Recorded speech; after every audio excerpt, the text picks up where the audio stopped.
মাগরিবের নামাজের পরে যেই ঘরে তিনটি আমল হয় ওই ঘরের ব্যক্তিদের কপাল আল্লাহ রাব্বুল আলামিন খুলে দেয়। আল্লাহ রাব্বুল আলামিন ওই ঘরকে যাবতীয় বালা মুসিবত থেকে নিজে হেফাজত করে, নিজে প্রোটেক্ট করে।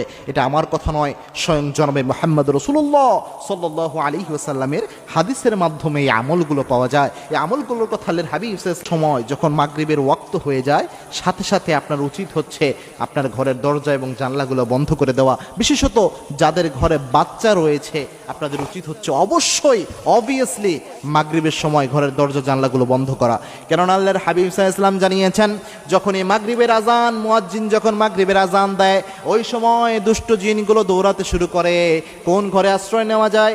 যেই ঘরের দরজা জানলাগুলো খোলা পায় ওই ঘরের মধ্যে দুষ্ট জিন আশ্রয় নেয়। অর্থাৎ আল্লাহর হাবিব এই জন্য জানিয়েছেন, যখন মাগরিবের সময় আসবে তোমরা ঘরের দরজা জানলাগুলো বন্ধ করে দিবা। এই জন্য মাগরিবের সময় এই আমলটি করবেন। যখনই মাগরিবের সময়